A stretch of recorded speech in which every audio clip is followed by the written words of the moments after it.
chi chiede a Gianfranco Miccichè quale futuro politico prevede, il sottosegretario risponde con toni ironici. Rosa e nero come i colori del Palermo. Il rosa è riferito al suo fedelissimo Michele Cimino e il nero è per me. Scherzi a parte, Gianfranco Miccichè appare evidentemente già proiettato in un futuro sempre più siciliano e meno nazionale, anche quando ci tiene a precisare la sua idea sull'unità nazionale e sui festeggiamenti previsti a giorni. Fanno la prima manifestazione per festeggiare l'unità d'Italia e portano il presidente Napolitano dove? A Lansaldo. Lansaldo fu l'azienda rubata alla Campania e portata a Genova dal signor Garibaldi. Le banche è un altro discorso. L'Ansaldo fu l'azienda chiusa a Napoli e aperta a Genova, fu il primo scippo nei confronti del sud che si è fatto nel 1861.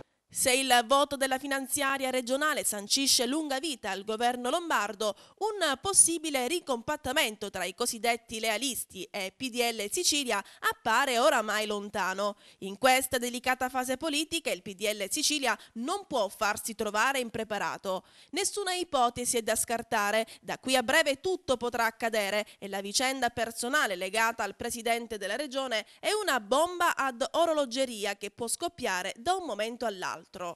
Per il sottosegretario si sa la Sicilia è tutto e viene prima di ogni cosa. Lo aveva già detto in passato, per me prima di tutto c'è la mia Sicilia. Miccichè è anche rimasto male quando ha appreso dai media di un incontro in programma tra alcuni esponenti cosiddetti lealisti ed il presidente Silvio Berlusconi.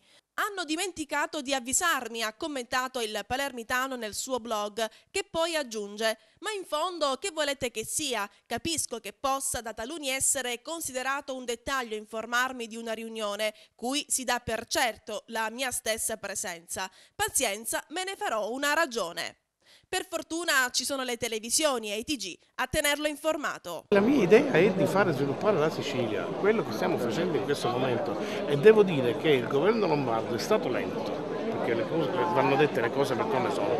Fino ad oggi ha dato l'impressione di essere fermo e probabilmente lo è stato. In tantissime cose c'è stato, come dire, un rodaggio difficile, reso difficile proprio da coloro che hanno improvvisamente fatto venire meno la maggioranza e quindi sono stati per un anno a galleggiare perché non si sapeva mai se avevamo i numeri in aula per poter portare le leggi e quant'altro. Ora finalmente abbiamo trovato una soluzione anomala, ma quantomeno una soluzione per poter approvare le leggi e fare queste cose qui.